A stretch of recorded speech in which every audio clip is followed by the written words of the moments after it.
સાય નમઃ. નમસ્કાર, જય શ્રી કૃષ્ણ, હર હર મહાદેવ. મિત્રો, સ્વાગત છે તમારું એક નવા વિડીયોમાં. આજે અમે તમને એક મહત્વપૂર્ણ કથા સંભળાવવા જઈ રહ્યા છીએ. આ કથાના માધ્યમથી તમને એ જાણવા મળશે કે આ સંસારમાં સૌથી મોટું દાન કયું છે, જેને કરવાથી સંપૂર્ણ પુણ્યની પ્રાપ્તિ થાય છે, અને કેવી રીતે આપણે ખરાબ લોકોની ઓળખાણ કરી શકીએ.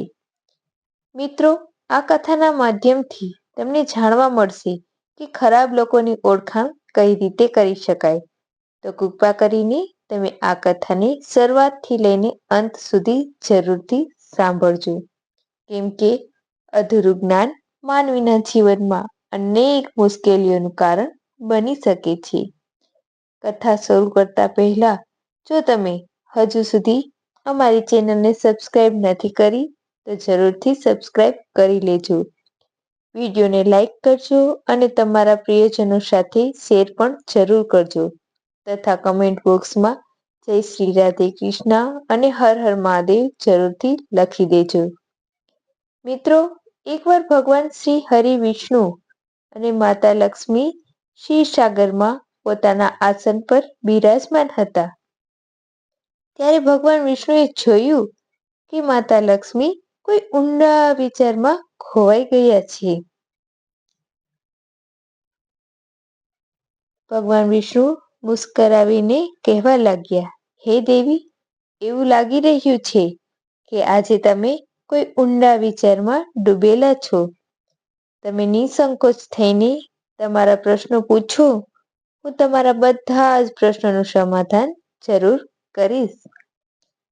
ભગવાન વિષ્ણુની વાત સાંભળીને માતા લક્ષ્મી કહ્યું, હે પ્રભુ, આજે મારા મનમાં એક જિજ્ઞાસા ઉદ્ભવી રહી છે. હું એ જાણવા માંગુ છું કે આ સંસારમાં સૌથી મોટું દાન કયું છે, જેનાથી સંપૂર્ણ પુણ્યની પ્રાપ્તિ થાય અને ખરાબ લોકોની ઓળખાણ કેવી રીતે થઈ શકે છે. મનુષ્ય તેવા લોકોને કેવી રીતે ઓળખી શકે છે. ત્યારે ભગવાન વિષ્ણુએ માતા લક્ષ્મીને કહ્યું, હે દેવી, તમે સાચે જ માનવ જાતિના કલ્યાણ હેતુ ખૂબ જ મહત્વનો પ્રશ્ન પૂછ્યો છે. આ પ્રશ્ન મનુષ્યના જીવનમાં ખૂબ જ મૂલ્યવાન છે. એટલા માટે હું તમને તમારા આ પ્રશ્નોના જવાબ એક મહત્વપૂર્ણ કથાના માધ્યમથી આપીશ. પરંતુ તમારે આ કથાની શરૂઆતથી લઈને અંત સુધી ધ્યાનપૂર્વક સાંભળવી પડશે. ત્યારે માતા લક્ષ્મીએ જવાબ આપ્યો, હે પ્રભુ, હું તમને વચન આપું છું કે આ કથાને હું પૂરી શ્રદ્ધાથી સાંભળીશ અને આ કથાનો પ્રચાર આખા દેવલોકમાં કરીશ. મિત્રો, ભગવાન વિષ્ણુ દેવી લક્ષ્મીને કહે છે, હે દેવી, એક સમયની વાત છે. કોઈ એક નગરમાં એક રાજા રાજ્ય કરતો હતો. તે રાજા ખૂબ જ બળવાન, વીર અને અત્યંત બુદ્ધિશાળી હતો. તેની સાથે તે ધર્મપરાયણ અને દયાળુ પણ હતો. તે રાજાની રાણી સંસ્કારી અને અત્યંત ધાર્મિક સ્વભાવની હતી. બંને પતિ પત્ની ભગવાન ભોલેનાથના પરમ ભક્ત હતા. તે બંને દરરોજ શિવજીના મંદિરમાં જઈને પૂજા અર્ચના કરતા હતા. આ તેમનો દરરોજનો નિયમ હતો. તે રાજા પોતાના રાજ્યને ધર્મપૂર્વક ચલાવતો હતો. તેના રાજ્યમાં કોઈ પણ વ્યક્તિ દુઃખી નહોતું. તેમના રાજ્યની બધી પ્રજા સુખ અને વૈભવથી રહેતી હતી. એટલા માટે આખા નગરમાં ચારે બાજુ ખુશીઓ જ જોવા મળતી હતી. ત્યાંના જાનવર પણ એકબીજાને કોઈ પણ પ્રકારની હાનિ નહોતા પહોંચાડતા. ત્યાં સુધી કે એક જ નદીમાં સિંહ અને બકરી સાથે પાણી પીતા હતા. આવી રીતે દિવસો પસાર થઈ રહ્યા હતા. રાજાની ઉંમર વધી રહી હતી અને તેમના વિવાહ થયાને ઘણા વર્ષ વીતી ગયા હતા. પરંતુ તે રાજાને કોઈ સંતાન ન હતું. રાજા આ વાતને લઈને વધારે ચિંતા નહોતા કરતા. તેઓ નિશ્ચિત થઈને પોતાની પ્રજાના સુખ દુઃખનું ધ્યાન રાખતા હતા અને પ્રજા પણ તેમને ખૂબ જ સન્માન અને પ્રેમ આપતી હતી. એક દિવસની વાત છે. તે રાજા દરરોજની જેમ પોતાની પત્ની સાથે ભગવાન શિવજીના મંદિર તરફ જઈ રહ્યા હતા. ત્યારે અચાનક જ તેમણે જોયું કે સામેના ઘરમાં એક સ્ત્રી ઝાડુ લગાવી હતી. રાજા અને રાણી જ્યારે તે સ્ત્રીના ઘર પાસેથી પસાર થયા ત્યારે તે સ્ત્રી તેમને જોઈને પોતાનું મોં ફેરવીને ઝડપથી ઘરની અંદર જતી રહી. તે સ્ત્રીનો આવો વ્યવહાર જોઈને રાજા અને રાણીને સહેજ પણ ગમ્યું નહીં. રાજા તે સમયે પોતાની રાણી સાથે ભગવાન શિવજીના મંદિરે પૂજા કરવા માટે જઈ રહ્યા હતા. એટલા માટે તેમણે તે સ્ત્રીને કશું પણ કહ્યું નહીં અને સીધા મંદિરે પહોંચીને ભગવાન શિવજીની પૂજા અર્ચના કરી. પૂજા કર્યા બાદ રાજા પોતાની રાણી સાથે મહેલ પાછા આવી ગયા. પરંતુ મહેલમાં પાછા આવ્યા બાદ રાજાએ પોતાના એક સૈનિકને બોલાવ્યો અને તેને આદેશ આપ્યો કે નગરની બહાર રહેનાર તે સ્ત્રીને પોતાની સાથે મહેલમાં લઈ આવો. ત્યારે એ વાતનું ધ્યાન રાખવાનું છે કે તે સ્ત્રીને જણાવવાનું નથી કે તેને કેમ બોલાવવામાં આવી રહી છે. ભગવાન વિષ્ણુ કથા સંભળાવતા આગળ કહે છે, હે દેવી, રાજાનો આદેશ મળતા જ તે સૈનિક તરત જ તે મહિલાના ઘરે પહોંચી જાય છે. તે સમયે તે મહિલાનો પતિ પણ ઘરે નહોતો. પછી તે સૈનિક તે સ્ત્રીના ઘરના દરવાજાને ખટખટાવે છે અને થોડી વાર બાદ તે મહિલા દરવાજો ખોલે છે. સામે રાજાના સૈનિકને ઊભેલો જોઈને તે મહિલા સ્તબ્ધ થઈ જાય છે અને પૂછે છે, શું થયું? તમે મારા ઘરે શું કામ આવ્યા છો? તે મહિલાની વાત સાંભળીને રાજાનો સૈનિક તેને કહે છે, તમે મારી સાથે ચાલો. મહારાજે તમને રાજમહેલમાં બોલાવ્યા છે. તેઓ તમને કંઈક વાત પૂછવા માંગે છે. આ સાંભળીને તે મહિલા મનમાં વિચારે છે, આખરે મહારાજનો આદેશ છે તેને નજરઅંદાજ કરી ન શકાય. મારે રાજ દરબારમાં જવું જ પડશે. ત્યારબાદ તે સૈનિક તે મહિલાને લઈને રાજ દરબારમાં પહોંચી ગયો. મહેલમાં પહોંચીને તે મહિલા રાજાને પ્રણામ કરે છે અને કહે છે, હે મહારાજ, તમે મને અચાનક રાજમહેલમાં કેમ બોલાવી? શું મારાથી કોઈ ભૂલ થઈ ગઈ છે? તે સ્ત્રીની વાત સાંભળીને રાજા કહે છે, તમે મને એક વાત જણાવો. આજે સવારે જ્યારે હું અને મારી પત્ની ભગવાન શિવજીના મંદિરે જઈ રહ્યા હતા ત્યારે તમે મને જોઈને તમારું મોં ફેરવી લીધું અને મને આવતો જોઈને તમે તમારા ઘરમાં દોડી જતા રહ્યા. તમે મને જોઈને આવું દુર્વ્યવહાર કેમ કર્યું? ત્યારે તે મહિલા નિર્ભયતાથી રાજાને કહે છે, હે મહારાજ, તમે ભલે મને મૃત્યુદંડ આપી દો તો પણ મને કોઈ વાંધો નથી. પરંતુ હું સાચું જ કહીશ. તમારા મહેલમાં મોટા મોટા વિદ્વાન છે, પંડિતો છે. જો હું ખોટું કહું તો તમે તેમને પૂછી શકો છો કે આપણા નગરમાં એક માન્યતા છે કે સવારમાં તમારો ચહેરો જોઈ લે છે ત્યારે તે વ્યક્તિનો આખો દિવસ ખરાબ થઈ જાય છે, કેમ કે તમે સંતાનહીન છો. હજુ સુધી તમને સંતાનની પ્રાપ્તિ થઈ નથી. એટલા માટે મેં તમને જોઈને મારું મોં ફેરવી લીધું હતું અને મારા ઘરની અંદર જતી રહી હતી. તે મહિલાની આવી વાત સાંભળીને રાજા આશ્ચર્યમાં પડી જાય છે. તે પોતાના મનમાં વિચારે છે કે આ મહિલા તો એકદમ સાચું કહી રહી છે. જો કોઈ નગરના રાજાને સંતાન ન હોય તો આ તે રાજ્યની પ્રજા માટે શુભ માનવામાં આવતું નથી. ત્યારબાદ રાજા તે મહિલાને પાછા પોતાના ઘરે જવાની રજા આપે છે. પછી રાજા પોતાના મનમાં એ વિચાર કરવા લાગે છે કે હવે મારે ભગવાન શિવજીના મંદિરમાં જઈને સંતાન પ્રાપ્તિ માટે યજ્ઞ કરાવવો જોઈએ. આવો વિચાર કરીને રાજા પોતાના કક્ષમાં આવીને રાણીને કહે છે, હે પ્રિય, આપણા નગરના લોકો આપણા ચહેરાને જોવાનું પણ પસંદ નથી કરતા, કેમ કે આપણને હજુ સુધી કોઈ સંતાન નથી. એટલા માટે આપણે ભગવાન શિવજીના મંદિરે જઈને સંતાન પ્રાપ્તિનો યજ્ઞ કરવો જોઈએ.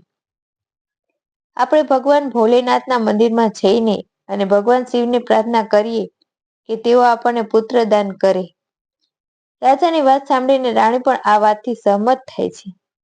પછી રાજા અને રાણી બંને ભગવાન શિવજીના મંદિરે પહોંચે છે અને ભગવાન શિવજીની પૂજા કરીને સંતાન પ્રાપ્તિ માટેનું યજ્ઞનું આયોજન કરે છે. ભગવાન વિષ્ણુ કથા સંભળાવતા આગળ કહે છે, હે દેવી, પુત્ર પ્રાપ્તિ માટે રાજા અને રાણીએ યજ્ઞનું આયોજન કર્યું, પરંતુ યજ્ઞ સંપન્ન થયા બાદ પણ તેમને સંતાનની પ્રાપ્તિ થઈ નહીં. યજ્ઞના નિષ્ફળ જવાથી રાજા ખૂબ જ નિરાશ થઈ ગયા. યજ્ઞનું આયોજન કરનાર પંડિત પણ વિચારમાં પડી ગયા. પંડિતજીએ મનમાં વિચાર કર્યો કે અત્યાર સુધી મેં જેટલા પણ યજ્ઞ કર્યા છે તેમાંથી કોઈ પણ યજ્ઞ આજ સુધી નિષ્ફળ નથી ગયો. તેનો અર્થ એ છે કે કદાચ રાજાના ભાગ્યમાં જ ખોટ છે. એવું લાગી રહ્યું છે કે ભગવાને આ રાજાના ભાગ્યમાં સંતાન યોગ નથી લખ્યો. એટલા માટે સંતાન પ્રાપ્તિનો યજ્ઞ કર્યા બાદ પણ તેમને સંતાનની પ્રાપ્તિ થઈ નથી. રાજા દરેક સંભવ પ્રયત્ન કરીને થાકી ગયા હતા અને હવે તેઓ ખૂબ જ નિરાશામાં ડૂબેલા રહેતા હતા. તેઓ દિવસ રાત સંતાનની ખોટના વિશે વિચારતા અને ચિંતામાં ખોવાયેલા રહેતા હતા. એક દિવસે સિંહાસન પર બેઠા બેઠા રાજાને અચાનક એક વાત યાદ આવે છે કે બીજા નગરના જંગલમાં એક મહાત્માજી નિવાસ કરે છે, જેમની ખ્યાતિ દૂર દૂર સુધી ફેલાયેલી છે. રાજાના મનમાં વિચાર આવે છે કે કદાચ એ મહાત્માજી પાસે મારા આ દુઃખનું કોઈ નિવારણ જરૂર હશે. જો હું તેમની પાસે જઈશ તો કદાચ તેઓ મને પુત્ર પ્રાપ્તિનો કોઈ ઉપાય પણ જણાવી શકશે. મારે તેમની પાસે જવું જોઈએ. પોતાના મનમાં આ નિર્ણય કરીને રાજા તરત જ પોતાની રાણી પાસે જાય છે અને તેમને કહે છે, હે પ્રિય, બીજા નગરના જંગલમાં એક મહાન તપસ્વી અને જ્ઞાની મહાત્માજી રહે છે. મને લાગે છે કે તેઓ આપણને પુત્ર પ્રાપ્તિનો કોઈ માર્ગ બતાવી દેશે. પછી રાણી પણ રાજાની આ વાતથી સહેમત થઈ જાય છે. રાણીએ કહ્યું, હે સ્વામી, તમારી વાત એકદમ સાચી છે. આપણે મહાત્માજીને જરૂર મળવું જોઈએ.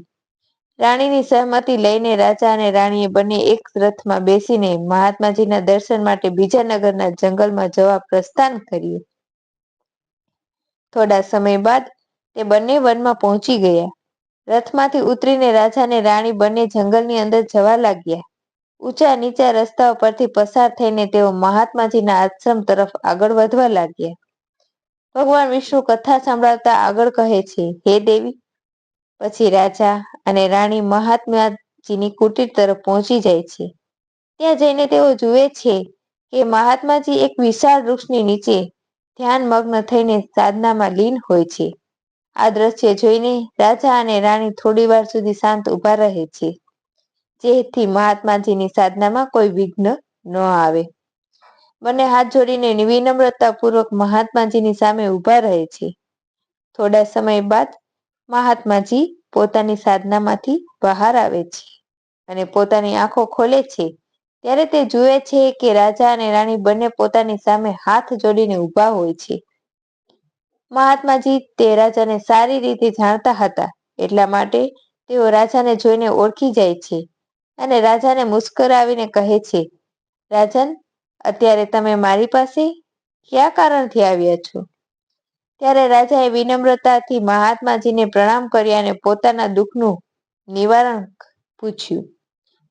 તેમણે જણાવ્યું કે કેવી રીતે તેમણે પુત્ર પ્રાપ્તિ યજ્ઞ કર્યો હતો, પરંતુ બધા જ પ્રયત્નો નિષ્ફળ ગયા છે. આ બધું સાંભળ્યા બાદ મહાત્માજી થોડી ક્ષણો માટે મૌન થઈ ગયા અને પોતાની આંખો બંધ કરી લીધી. તેઓ ધ્યાનમગ્ન થઈને રાજાના જીવનમાં બનેલી ઘટનાઓનું આંતરિક દ્રષ્ટિથી અવલોકન કરવા લાગ્યા. થોડા સમય બાદ મહાત્માજી પોતાની આંખો ખોલી અને ગંભીર સ્વરમાં કહેવા લાગ્યા, રાજન, મેં તમારા જીવનનું એક એવું સત્ય જોયું છે જેને સાંભળીને તમે દુઃખ થઈ જશો. તમારા પાછલા જન્મમાં કરવામાં આવેલા એક પાપનું ફળ આ જન્મમાં તમે ભોગવવું પડી રહ્યું છે. તમે પાછલા જન્મમાં એક એવું પાપ કર્યું હતું જેના પરિણામ સ્વરૂપે આ જન્મમાં તમારા ભાગ્યમાં સંતાન પ્રાપ્તિની યોગ નથી. એટલા માટે જ તમારા બધા પ્રયત્નો નિષ્ફળ જઈ રહ્યા છે. ભગવાન વિષ્ણુ કથા સંભળાવતા આગળ કહે છે, હે દેવી, મહાત્માજીની વાત સાંભળીને રાજા તેમના ચરણોમાં પડી ગયા અને વિનંતી કરવા લાગ્યા, હે મહાત્માજી, કૃપા કરીને તમે આવું ન કહેશો. તમે જ અમારા દુઃખ દૂર કરવાનો કોઈ ઉપાય જણાવો. રાજાની આ વ્યાકુળતા જોઈને મહાત્માજી તેને સહારો આપીને પોતાના ચરણોમાંથી ઊભા કર્યા અને કહેવા લાગ્યા, હે રાજન, આટલી અધીરાઈ તમને બિલકુલ શોભતી નથી. હું હમણાં જ તમને તમારા દુઃખને દૂર કરવાનો ઉપાય જણાવું છું, જેને કર્યા બાદ તમને જરૂર પુત્રની પ્રાપ્તિ થશે. આટલું કહીને તે મહાત્માજી પોતાની કુટીરની અંદર જાય છે અને થોડી વાર પછી પોતાના હાથમાં એક વાડકીમાં ખીર લઈને બહાર આવે છે. તેમણે તે ખીર રાજાને આપતા કહ્યું, હે રાજન, તમારા મહેલમાં પહોંચ્યા બાદ તમે અને રાણીમાં બંને સ્નાનાદિ ક્રિયા કર્યા બાદ આ ખીરને પ્રસાદના સ્વરૂપમાં ગ્રહણ કરજો. આવું કરવાથી નક્કી જ તમને પુત્રની પ્રાપ્તિ થશે. પરંતુ હે રાજન, તમે મારી એક વાત જરૂર યાદ રાખજો. આ પુત્રનું આયુષ્ય ફક્ત 20 વર્ષનું જ હશે. જે દિવસે તમારા પુત્રની ઉંમર 20 વર્ષની થશે તે દિવસે જ તેનું મૃત્યુ થઈ જશે. મહાત્માજીની આ વાત સાંભળીને રાજા ઊંડા વિચારમાં ડૂબી ગયા.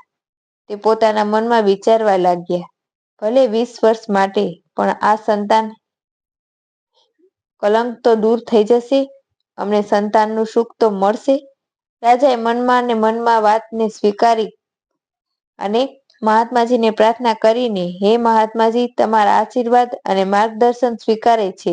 કૃપા કરીને તમે અમને આ અવસર આપો. મહાત્માજીએ મુસ્કરાઈને રાજાને આશીર્વાદ આપ્યા અને રાજા અને રાણીએ મહાત્માજીને પ્રણામ કર્યા, તેમના ચરણ સ્પર્શ કર્યા અને વિનમ્રતાપૂર્વક આભાર વ્યક્ત કર્યો. ત્યારબાદ રાજા અને રાણી પોતાના રથમાં બેસીને મહેલ તરફ જવા લાગ્યા. મહેલ પહોંચીને રાજાને રાણીને સ્નાનાદિ ક્રિયા કર્યા બાદ ભગવાન ભોલેનાથજીનો પ્રસાદ માનીને શ્રદ્ધાપૂર્વક તે ખીરને ગ્રહણ કરી તેના થોડા દિવસો બાદ રાણી ગર્ભવતી થયા, જેનાથી રાણી ખૂબ જ પ્રસન્ન થાય છે. જ્યારે રાજાએ આ શુભ સમાચાર સંભળાવ્યા ત્યારે તો તે પણ ખુશીથી ઝૂમી ઉઠ્યા. સંતાન પ્રાપ્તિના સુખદ સમાચાર સાંભળ્યા બાદ રાજાએ મહાત્માજી પ્રત્યે પોતાની કૃતજ્ઞતા પ્રગટ કરવાનો નિર્ણય કર્યો. રાજા પોતાના રથમાં ઘણા બધા ફળ, ફૂલ, વસ્ત્ર અને અન્ય ભેટ સામગ્રી લઈને જંગલમાં મહાત્માજીની કુટીર તરફ જવા લાગ્યા. કુટીરની નજીક પહોંચીને રાજાએ પોતાના રથને ઊભો કરી દીધો અને વિનમ્રતાપૂર્વક નીચે ઉતરીને મહાત્માજી પાસે પહોંચી ગયા. મહાત્માજી ધ્યાનમગ્ન બેઠા હતા. રાજાએ તેની પાસે જઈને બધા જ વસ્ત્ર, ફળ, ફૂલ એને સમર્પિત કર્યા અને આદરપૂર્વક તેમને પ્રણામ કર્યા. હે મહાત્માજી, તમારી જ કૃપાથી અમને સંતાન પ્રાપ્તિનું સુખ પ્રાપ્ત થવા જઈ રહ્યું છે. એટલા માટે તમે મારી આ તુચ્છ ભેટ સ્વીકારો. મહાત્માજી રાજાની વિનમ્રતા અને કૃતજ્ઞતાથી ખૂબ જ પ્રસન્ન થયા. તેમણે રાજાની ભેટને સ્વીકાર કરીને તેમને આશીર્વાદ આપ્યા અને કહ્યું, હે રાજન, તમારી ભક્તિ અને સંકલ્પે જ તમારા જીવનને ફળદાયી કર્યું છે. તમારા હૃદયમાં જ જે પ્રેમ અને શ્રદ્ધા છે તે અનમોલ છે. જાઓ, તમારી સંતાન ગુણવાન અને ધર્મનિષ્ઠ થશે. ત્યારબાદ રાજાએ મહાત્માજીના આશીર્વાદ પ્રાપ્ત કરીને વિદાય લીધી અને પોતાના રથમાં બેસીને મહેલ તરફ પ્રસ્થાન કર્યું. મહેલમાં પાછા આવીને રાજા ખૂબ જ ખુશી મનાવે છે. ભગવાન વિષ્ણુ કથા સંભળાવતા આગળ કહે છે, હે દેવી, આવી રીતે જ દિવસો પસાર થઈ રહ્યા હતા. આખરે શુભ દિવસ આવી ગયો જ્યારે રાજાને ત્યાં એક પુત્રનો જન્મ થયો. પુત્રના જન્મથી જ જાણે મહેલમાં ખુશીઓની નદીઓ વહેવા લાગી. રાજાએ પુત્ર પ્રાપ્તિની ખુશીમાં આખા નગરમાં ઉત્સવનું આયોજન કર્યું. મહેલને ફૂલો અને રંગબેરંગી રોશનીથી સજાવવામાં આવ્યો અને પ્રજાની વચ્ચે મીઠાઈઓ વેચવામાં આવી. આખા નગરમાં હર્ષ ઉલ્લાસનો માહોલ છવાઈ ગયો હતો. રાજાએ પોતાના પુત્રનું નામ શૌર્યવીર રાખ્યું. શૌર્યવીરમાં પોતાના પિતાના જ ગુણોનું દર્શન થઈ રહ્યું હતું. હવે તે મોટો થઈ રહ્યો હતો. એ પોતાના પિતાની જેમ જ ધર્મનિષ્ઠ અને પરમેશ્વરનો પરમ ભક્ત હતો. સમયની સાથે જ તેનામાં બુદ્ધિ, શૌર્ય અને ભક્તિના ગુણ પ્રગટ થવા લાગ્યા. એનાથી રાજાનું હૃદય ગર્વથી ભરાઈ રહ્યું.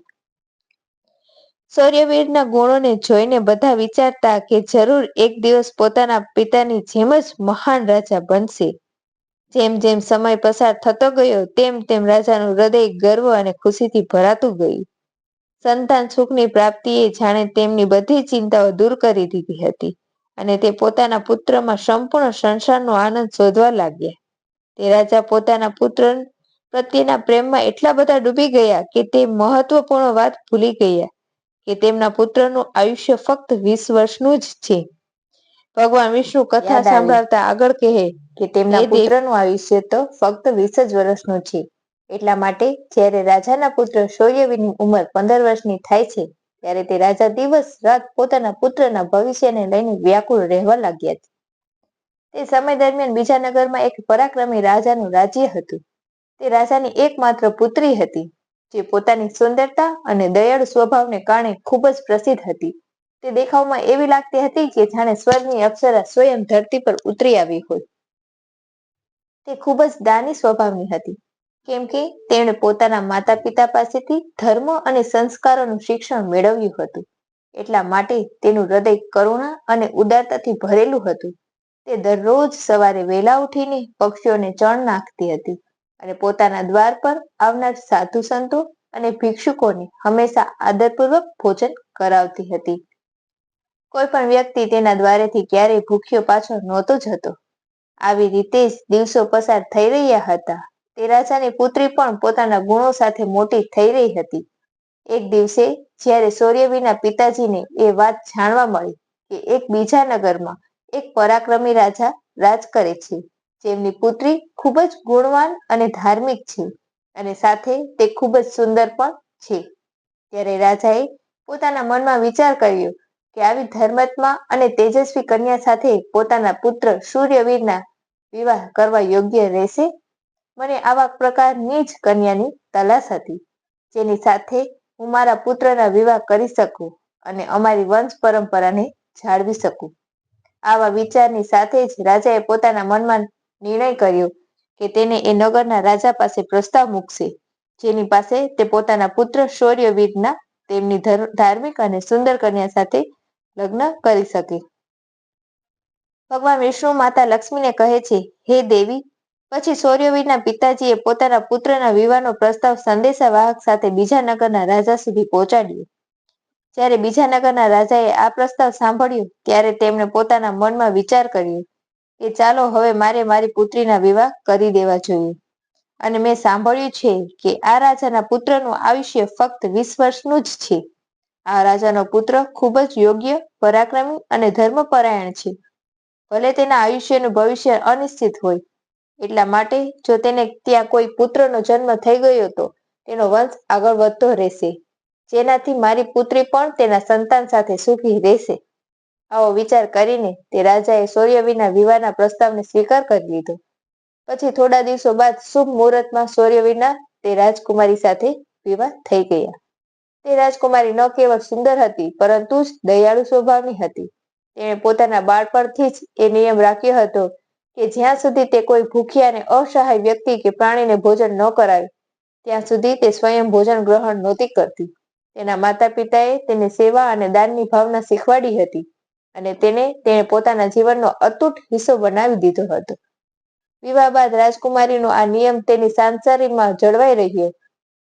દરરોજ સવારે મહેલમાં દ્વારા પર જઈને જરૂરિયાતમંદ લોકોને ભોજન કરાવતી અને પોતાના હાથેથી તેમને અન્નદાન કરતી.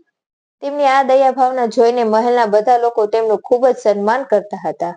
ધીમે ધીમે આવી રીતે સમય પસાર થઈ રહ્યો હતો અને દરેક પસાર થતા દિવસની સાથે સૂર્યવીરની ઉંમર પણ વધી રહી હતી. રાજા અને રાણી આ વાતને લઈને મનમાં ને મનમાં ચિંતિત રહેતા હતા કે તેમનો પુત્ર હવે તેના જીવનના અંતિમ સમય તરફ વધી રહ્યો છે. તેમને મહાત્માજીની તે ભવિષ્યવાણી હંમેશા યાદ રહેતી કે સૂર્યવીરનું આયુષ્ય ફક્ત 20 વર્ષનું જ છે. આ દુઃખદ સત્ય અને ફક્ત રાજા અને રાણી જાણતા હતા. તેમણે આ વાત કોઈને જણાવી નહોતી જેથી મહેલમાં કોઈ ચિંતાનો માહોલ ઊભો ન થાય. જેમ જેમ સૂર્યવીરની ઉંમર 20 વર્ષ તરફ વધી રહી હતી તેમ તેમ રાજા અને રાણીના હૃદયના ધબકારા વધી રહ્યા હતા. પોતાના પુત્ર પ્રત્યે તેમનો મોહ અને પ્રેમ એટલો વધારે હતો કે તેઓ ઈચ્છનીય પણ આ ચિંતાથી મુક્ત નહોતા થઈ શક્યું. ભગવાન વિષ્ણુ કથા સાંભળતા આગળ કહે છે, હે દેવી, પછી એ દિવસ પણ આવી જાય છે જ્યારે સૌર્યવીરના જીવનના ફક્ત 3 જ દિવસ બાકી રહે છે. રાજા અને રાણીનું હૃદય ભારે થઈ જાય છે. રાજા વારંવાર પોતાના મનમાં વિચાર કરવા લાગે કે હવે હું શું કરું? મારો પુત્ર 3 દિવસ પછી મારાથી હંમેશા માટે દૂર થઈ જશે. શું કોઈ એવો ઉપાય નથી જેનાથી હું તેને બચાવી શકું? રાણી પણ આ દુઃખથી ચિંતામાં હતી અને હરેક ક્ષણ તે પોતાના પુત્રના જીવનની કલ્પના કરી રહી હતી. એટલા માટે તેમના પુત્રનો મોહના કારણે તે બીમાર અને કમજોર થઈ ગયા હતા. બંને એટલા દુઃખી હતા કે હવે તેમને ભોજન કરવાનું પણ છોડી દીધું હતું. પરંતુ તેમણે પોતાના દુઃખને બીજા કોઈની આગળ પ્રગટ કર્યું નહીં. તેઓ નહોતા ઈચ્છતા કે મહેલના લોકો તેમના પુત્રના મૃત્યુની વાત સાંભળીને દુઃખી થાય અને તેઓ ચિંતામાં પડી જાય. પછી છેલ્લો દિવસ પણ આવી ગયો, જે દિવસે સૌર્યવીરનું આયુષ્ય પૂરું થવાનું હતું અને તેનું મૃત્યુ થવાનું હતું. તે દિવસે જેવી જ સવાર થઈ ત્યારે રાજા અને રાણી ચિંતા અને દુઃખથી વ્યાકુળ થઈ ગયા. ભગવાન ભોલાનાથના મંદિરમાં બેસીને તેમને પૂજા અર્ચના કરવા લાગ્યા. તેઓ બંને ભગવાન ભોલેનાથને પ્રાર્થના કરતા કહેવા લાગ્યા, હે પ્રભુ, તમે કૃપા કરીને અમને પુત્રના મૃત્યુ થવાના દુઃખને સહન કરવાની શક્તિ આપો. અમે જાણી શકીએ કે ભાગ્યમાં જે કાંઈ લખ્યું હોય છે તેને કોઈ બદલી શકતું નથી. તે થઈને જ રહે છે, પરંતુ અમારા માટે આ સમય ખૂબ જ મુશ્કેલ છે. બીજી બાજુ રાજકુમાર શૌર્યવીરની પત્ની તેના દરરોજના ધર્મ કાર્યમાં લાગેલી હતી. દરરોજની જેમ તે ભૂખ્યા, ગરીબ અને જરૂરિયાતમંદ લોકોને ભોજન કરાવી રહી હતી. પક્ષીઓને ચણ નાખી રહી હતી અને જરૂરિયાતમંદ લોકોની મદદ કરવામાં લાગી હતી. તેને પોતાના પતિના આયુષ્યના વિષયમાં કાંઈ પણ ખબર નહોતી. એટલા માટે તે નિશ્ચિત થઈને પોતાના કાર્યમાં મગ્ન હતી. આ સમય દરમિયાન યમલોકમાં ધર્મરાજે જોયું કે આજે રાજકુમાર શૌર્યવીરના મૃત્યુનો દિવસ છે. તેમણે તરત જ તેમના 2 મુખ્ય દૂતોને બોલાવ્યા અને તેમને આદેશ આપ્યો કે જાઓ અને થોડા સમય બાદ રાજકુમાર સૌર્યવીરના પ્રાણ તેના શરીરથી કાઢીને યમલોકમાં લઈ આવો. પરંતુ ધ્યાન રાખજો કે તેનું મૃત્યુ એક વિશેષ કારણથી થવાનું છે. તેનું મૃત્યુ એક સાંઢ દ્વારા પાછળથી ઠોકર મારવાથી થશે. જ્યારે તે સાંઢ રાજકુમાર સૌર્યવીરને પાછળથી ઠોકર મારશે ત્યારે જ તેના પ્રાણ આપણી પાસે આવી શકશે. એટલા માટે તમે બંને એક સાંઢ પાસે જઈને તેને રાજકુમાર શૌર્યવીરના મૃત્યુ માટે પ્રેરિત કરો. ધર્મરાજના આદેશ અનુસાર તે બંને દૂત ધરતી પર જવા માટે તત્પર થયા. ભગવાન વિષ્ણુ માતા લક્ષ્મીને કહે છે, હે દેવી, તે બંને યમદૂત રાજકુમાર શૌર્યવીરના પ્રાણ લેવા માટે આકાશ માર્ગથી પૃથ્વીલોક પહોંચી જાય છે. બીજી બાજુ ધર્મરાજની માયાના પ્રભાવથી એક સાંઢે પોતાના મનમાં વિચાર્યું કે આજે મારે રાજમહેલના સુંદર બગીચામાં પ્રવેશ કરવો જોઈએ અને ત્યાં ફરવું જોઈએ. મારે જોવું જોઈએ કે રાજમહેલનો બગીચો કેવો છે.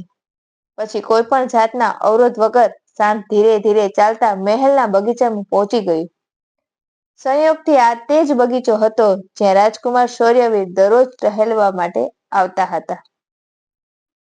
ધર્મરાજની માયાથી પ્રેરિત તે સાંઢ જેવો જ બગીચામાં પ્રવેશ કરે છે ત્યારે તે ત્યાં ઘાસ ચરવા લાગે છે અને આમ તેમ ફરવા લાગે છે. તે સમયે ધર્મરાજના બંને દૂત રાજમહેલના બગીચાના દ્વાર પાસે ઊભા રહી ગયા. તે બંને દૂત બગીચામાં જે ગતિવિધિ થઈ રહી હતી તેના ઉપર નજર રાખી રહ્યા હતા. થોડા સમય બાદ રાજકુમાર સૌર્યવીર તે બગીચામાં ટહેલવા માટે આવે છે. રાજકુમાર સૌર્યવીરને ત્યાં સાંઢ હોવાનો અહેસાસ નહોતો અને તે પોતાના વિચારોમાં ખોવાઈને બગીચામાં ટહેલવા લાગે છે.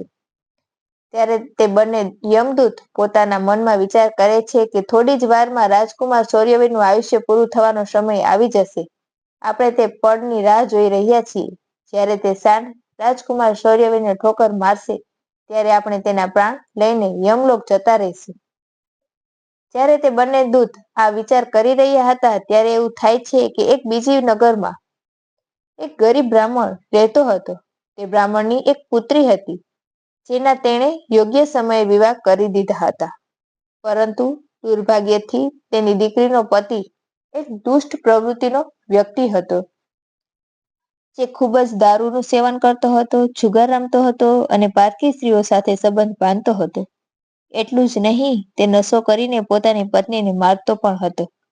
અને તેને ઘરમાંથી કાઢી મૂકવા માંગતો હતો. તેની આ આદતને કારણે ગરીબ બ્રાહ્મણની પુત્રી ખૂબ જ દુઃખી રહેતી હતી. પરંતુ તે ગરીબ બ્રાહ્મણની દીકરી પોતાના પતિ સાથે થોડો સમય રહી ત્યારે એક દિવસે તે ગર્ભવતી થઈ જાય છે. એટલા માટે એક દિવસે તે પોતાના પતિની મારઝૂડથી તંગ આવીને તેના પતિને છોડીને પોતાના પિતાને ત્યાં પિયરમાં આવી જાય છે. તે આંસુ ભરેલી આંખો સાથે પોતાના પિતાને કહે છે, પિતાજી, આજ પછી હું ક્યારેય મારા પતિ સાથે નહીં રહું, કેમ કે તે મને રોજ મારે છે અને ખરાબ રીતે અપમાનિત કરે છે, અને હું તેના આ વર્તનથી તંગ આવીને તેને છોડીને અહીં પિયરમાં આવી છું. મને માફ કરી દો, પરંતુ હવે હું મારા પિયરમાં જ રહેવા માંગુ છું. તેના પિતા હવે ખૂબ જ વૃદ્ધ થઈ ગયા હતા અને તેમની પાસે કોઈ કમાણીનું સાધન નહોતું. તેથી હવે દરરોજ તેને નગરના બધા ઘરે જઈને ભિક્ષા માંગવી પડતી હતી, જેથી તે પોતાનું અને પોતાના પરિવારનું પેટ ભરી શકે. ભગવાન વિષ્ણુ કથા સંભળાવતા આગળ કહે છે, હે દેવી, જ્યારે તેની દીકરીનો ગર્ભકાળ સમાપ્ત થયો ત્યારે તેણે એક સુંદર પુત્રને જન્મ આપ્યો. પરંતુ જન્મ આપ્યા બાદ તેને ખૂબ જ જોરથી ભૂખ લાગી. તેને ભોજનની જરૂરિયાત હતી. પ્રસવ થયા બાદ ભૂખ ઘણી બધી વધી જાય છે. એટલા માટે તે પોતાના પિતા સાથે ભોજન માંગવા લાગી. દુર્ભાગ્યવશ તેના પિતા સવારથી જ નગરના ભિક્ષા માટે ગયા હતા, પરંતુ રોજ રોજ ભિક્ષા માંગવાના કારણે તે દિવસે કોઈએ પણ તેને ભિક્ષા નહોતી આપી. ભગવાન વિષ્ણુ કથા સંભળાવતા આગળ કહે છે, હે દેવી, ગરીબી દરેક મનુષ્ય માટે એક સૌથી મોટો શ્રાપ છે અને તે તેના આત્મસન્માન અને અસ્તિત્વ માટે ખૂબ જ પીડાદાયક હોય છે. બીજી બાજુ તે ગરીબ બ્રાહ્મણને કોઈએ પણ ભોજન આપ્યું નહીં, એટલા માટે તે ખાલી હાથે ઘરે પાછા આવી જાય છે. આ બાજુ તેની પુત્રી ભૂખથી ખૂબ જ વ્યાકુળ થઈ રહી હતી. જ્યારે વૃદ્ધ બ્રાહ્મણ નિરાશ થઈને ખાલી હાથે પાછા ઘરે આવ્યા ત્યારે તેની દીકરીએ તેમને ભોજન વગર આવતા જોયા ત્યારે તે ખૂબ દુઃખી થઈ ગઈ અને રડતા રડતા પોતાના પિતાને કહેવા લાગી, પિતાજી, હવે મારાથી ભૂખ સહન નથી થઈ રહી. પૂરા 3 દિવસ પસાર થઈ ગયા છે અને મેં ભોજનનો એક દાણો પણ ખાધો નથી. હવે તો એવું લાગી રહ્યું છે કે ભૂખના કારણે મારો જીવ જતો રહેશે. જો તમને ભિક્ષામાં કાંઈ મળ્યું હોય તો મને ખાવા માટે આપો, નહીં તો મારો જીવ જતો રહેશે. ત્યારે તેના વૃદ્ધ પિતા પોતાની પુત્રીને સાંત્વના આપતા કહે છે, દીકરી, હું થોડી જ વારમાં પાછો આવું છું. હવે હું બીજા નગરમાં જઈશ અને તેના રાજાના મહેલના દ્વાર પર જઈને ભિક્ષા માંગીશ. જો ત્યાંથી મને કાંઈ મળી જશે તો તરત જ તારા માટે લઈને આવીશ. પોતાની દીકરીને આવું કહીને વૃદ્ધ બ્રાહ્મણ ત્યાંથી નીકળી પડે છે. આ બાજુ રાજકુમાર શૌર્યવીની પત્નીને દરરોજ ભૂખ્યા લોકોને ભોજન કરાવતી હતી. તે દિવસે તે નગરના રાજાને રાણી ખૂબ જ બીમાર થઈ ગયા હતા, કેમ કે પુત્રના મોહને કારણે તેઓ ખૂબ જ ચિંતિત હતા અને શૌર્યવીની પત્ની તેમના કક્ષમાં હતી. એટલા માટે તેણે આજે ગરીબ લોકોને ભોજન નહોતું કરાવ્યું, પરંતુ તેણે પોતાના પતિ માટે ભોજન બનાવ્યું હતું અને ભોજનની થાળી તૈયાર કરીને રાખી હતી કે જ્યારે તેના પતિ બગીચામાંથી પાછા આવશે ત્યારે તેમને ભોજન કરાવશે, કેમ કે તેમના પતિ તેમના માતા પિતાની સેવા કરીને બગીચામાં ટહેલવા માટે ગયા હતા. ભગવાન વિષ્ણુ કથા સંભળાવતા આગળ કહે છે, હે દેવી, આ બાજુ તે વૃદ્ધ બ્રાહ્મણ રાજમહેલના દ્વાર પર પહોંચી જાય છે. ત્યારે રાજકુમારની પત્નીએ તેને જોયા ત્યારે તેના મનમાં તે વૃદ્ધ બ્રાહ્મણ પ્રત્યે દયા ઉભરાઈ આવી. ત્યારબાદ તે વૃદ્ધ બ્રાહ્મણ રાજકુમારની પત્ની તરફ જોઈને વિનમ્રતાથી હાથ જોડીને કહે છે, હે પુત્રી, જો મને આમાંથી થોડું ભોજન મળી જાય તો તમારો ખૂબ જ ઉપકાર થશે. રાજકુમારની પત્નીને તે બ્રાહ્મણની વાત સાંભળીને તેના ઉપર ખૂબ જ દયા આવી. તેણે વિચાર કર્યો કે આ કોઈ ગરીબ બ્રાહ્મણ છે જે ખૂબ જ ભૂખ્યો છે અને મારી પાસે ભોજન માંગી રહ્યો છે. આવો વિચાર કરીને રાજકુમારની પત્ની તેને ભોજન આપવા માટે તૈયાર થઈ ગઈ. પરંતુ અચાનક તે પોતાના મનમાં વિચાર કરવા લાગી કે આ ભોજન તો મેં મારા પતિ માટે બનાવ્યું છે. જો હું આ બ્રાહ્મણને આ ભોજન આપી દઈશ તો મારા પતિ શું જમશે? પરંતુ બીજી જ ક્ષણે તેણે વિચાર કર્યો કે મારા પતિ તો હમણાં જ બગીચામાં ટહેલવા માટે ગયા છે. ત્યાં સુધી હું આ ભોજન આ ગરીબ બ્રાહ્મણને આપી દઉં છું અને જ્યારે મારા પતિ પાછા આવશે તો હું તેમના માટે નવું ભોજન બનાવી દઈશ. આ ભૂખ્યા બ્રાહ્મણની મદદ કરવી ખૂબ જ જરૂરી છે. પોતાના મનમાં આ વિચાર કરીને રાજકુમારની પત્નીએ પોતાના પતિ માટે બનાવેલું ભોજન તે ગરીબ બ્રાહ્મણને આપી દીધું. ત્યારબાદ તે બ્રાહ્મણ ભોજનની થાળી લઈને જલ્દી પોતાના નગર તરફ રવાના થઈ ગયો અને તે ભોજન લઈને પોતાના ઘરે આવી ગયો. તેની દીકરી 3 દિવસથી ભૂખી હતી. તેને 3 દિવસથી અન્નનો એક દાણો પણ પેટમાં નહોતો નાખ્યો અને તેના ચહેરા પર ભૂખની પીડા સ્પષ્ટ દેખાઈ રહી હતી. બીજી બાજુ રાજકુમાર શૌર્યવીર જે બગીચામાં ટહેલવા માટે ગયા હતા તે પોતાના કક્ષ તરફ પાછા આવી રહ્યા હતા. બગીચાની બહાર ઉભેલા યમદૂત રાજકુમારના પ્રાણ લેવા માટે તૈયાર હતા અને એક સાંઢ પણ ધર્મરાજની માયાથી પ્રેરિત થઈને ત્યાં ફરી રહ્યું હતું. તે બંને યમદૂત મનમાં વિચાર કરી રહ્યા હતા કે બસ હવે થોડી જ ક્ષણ બાકી છે અને જેવો જ સાંઢ રાજકુમારને પાછળથી ટક્કર મારશે ત્યારે આપણે રાજકુમારના પ્રાણ હરી લઈશું અને યમલોક પાછા જતા રહીશું. ભગવાન વિષ્ણુ માતા લક્ષ્મીને કહે છે, હે દેવી, આ બાજુ એ વૃદ્ધ બ્રાહ્મણ પોતાના ઘરે પહોંચ્યો અને તેને તરત જ ભૂખથી તડપડતી પોતાની દીકરીને તે ભોજન આપ્યું. ત્યારે તેની દીકરી તેમને કહેવા લાગી, પિતાજી, આ ભોજન તમે ક્યાંથી લાવ્યા છો? ત્યારે તે વૃદ્ધ બ્રાહ્મણે જવાબ આપતા કહ્યું, દીકરી, આ ભોજન મને બીજા નગરની મહારાણીએ આપ્યું છે. તે નગરના રાજાની પુત્ર વધુ ખૂબ જ દયાળુ અને ઉદાર હૃદયની છે. તેમણે મારા પર દયા કરીને મને આ સ્વાદિષ્ટ ભોજન આપ્યું છે. તે ભોજનને જોઈને તે વૃદ્ધ બ્રાહ્મણની દીકરીના આત્મામાંથી આશીર્વાદ નીકળવા લાગ્યા. તે ભગવાનને પ્રાર્થના કરવા લાગી કે હે ભગવાન, જેણે પણ મારા પિતાને આ ભોજન આપ્યું છે તેનો સુહાગ અમર રહે અને તે હંમેશા સૌભાગ્યવતી બની રહે. જેવો જ તેમણે ભોજનનો કોળિયો પોતાના મુખમાં મૂક્યો ત્યારે તેની આત્માને તૃપ્તિ થઈ ગઈ અને તેના આત્મામાંથી સાચા મનથી આશીર્વાદ નીકળવા લાગ્યા કે હે મહારાણીનો પતિ દીર્ઘાયુ અને સ્વસ્થ રહે. આ બાજુ રાજકુમાર શૌર્યવીર પોતાના મહેલ તરફ જઈ રહ્યા હતા અને બગીચાની બહાર ઉભેલા યમદૂત તેને મૃત્યુનું આતુરતાપૂર્વક રાહ જોઈ રહ્યા હતા. પરંતુ જેવા જ રાજકુમાર બગીચામાં તે સાંઢની સામે પહોંચ્યા ત્યારે સાંઢે પાછળથી તેને ટક્કર મારવા માટે પોતાની તાકાત ભેગી કરી. તે પોતાના શિંગડાથી તેમને મારવાનો જ હતો ત્યારે અચાનક જ ત્યાં 2 દેવદૂત પ્રગટ થઈ જાય છે અને પોતાની દિવ્ય શક્તિથી તે સાંઢને બેભાન કરી દે છે. તે સાંઢ હાલી પણ શકતો નહોતો. તેનામાં આગળ વધવાની સહેજ પણ શક્તિ નહોતી રહી. હવે તે સાંઢ પોતાના મનમાં વિચાર લાગ્યો કે આ મને શું થઈ ગયું? હજુ તો હું આ રાજકુમારને પાછળથી ટક્કર મારવા માટે આવ્યો હતો અને હવે હું પોતે ચાલવામાં અસમર્થ થઈ ગયો છું. તેની સમજમાં નહોતી આવી રહ્યું કે આ બધું કેવી રીતે બને છે, કેમ થઈ રહ્યું છે. ભગવાન વિષ્ણુ માતા લક્ષ્મીને કહે છે, હે દેવી, આ બધું તે બ્રાહ્મણની ભૂખથી તડપડતી દીકરીના આશીર્વાદને કારણે થયું જે તેણે ભોજન કરતા સમયે આપ્યા હતા. તે આશીર્વાદની શક્તિના કારણે જ તે દેવદૂત ત્યાં આવીને ઊભા થઈ ગયા. ત્યારબાદ તે દેવદૂત યમરાજના દૂતોને કહે છે, હે યમદૂત, તમે અહીં આ રાજકુમારના પ્રાણ નહીં લઈ શકો. જેવી રીતે શ્રાપ અસર દેખાડે છે તેવી રીતે આશીર્વાદ પણ ફળીભૂત થાય છે. હવે રાજકુમાર તે સાંઢની વચ્ચે એ બંને દેવદૂત આશીર્વાદ રૂપી દિવાલ બનીને ઊભા થઈ ગયા હતા અને રાજકુમારનું દાન મૃત્યુના સમયે આગળ નહોતું વધવા દઈ રહ્યું.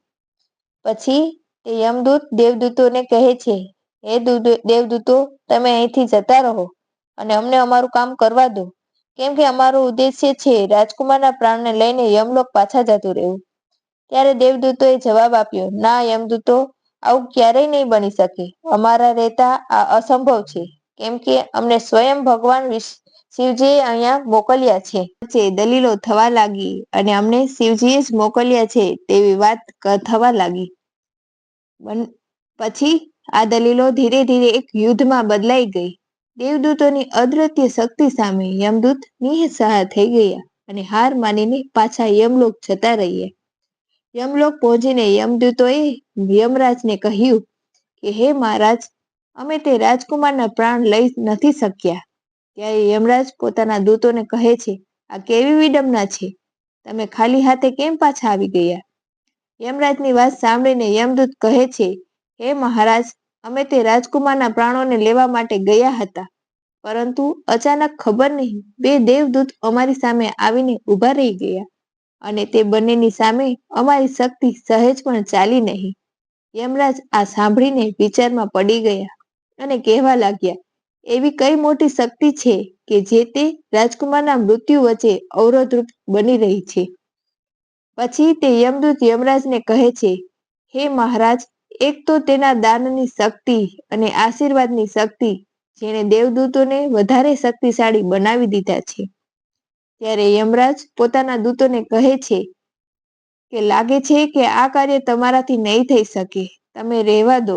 મારે સ્વયં પૃથ્વીલોક પર જઈને તે રાજકુમારના પ્રાણ લેવા પડશે. ભગવાન વિષ્ણુ કથા સંભળાવતા આગળ કહે છે, હે દેવી, પછી પોતાના દૂતોને આટલું કહીને યમરાજ સ્વયં પૃથ્વીલોક પર પહોંચી જાય છે અને તે રાજાના મહેલના બગીચામાં પ્રગટ થાય છે. ત્યાં ઉભેલા દેવદૂતોને યમરાજ કહે છે, હે દેવદૂતો, શું તમે નથી જાણતા કે વિધિનું વિધાન અટલ છે? જ્યારે કોઈનું આયુષ્ય પૂરું થઈ જાય છે ત્યારે તેને યમલોક જવું જ પડે છે. અને આ રાજકુમારનું આયુષ્ય પણ હવે પૂરું થઈ ગયું છે. એટલા માટે હું તેના પ્રાણ લેવા માટે આવ્યો છું. ત્યારે દેવદૂતે યમરાજને કહ્યું, હે પ્રભુ, તમે અમને જણાવો કે બ્રહ્માજી અને વિષ્ણુ ભગવાનને પણ શ્રાપનો પ્રભાવ સહન કરવો પડ્યો હતો. જો શ્રાપનું માન રાખી શકાય તો શું આશીર્વાદનું માન ન રાખી શકાય? રાજકુમારને ભૂખ્યાને ભોજન આપ્યાના આશીર્વાદ પ્રાપ્ત છે. તે દેવદૂતોની વાત સાંભળીને યમરાજ કહે છે, તમે સાચું કહી રહ્યા છો, પરંતુ હવે મારે શું કરવું જોઈએ?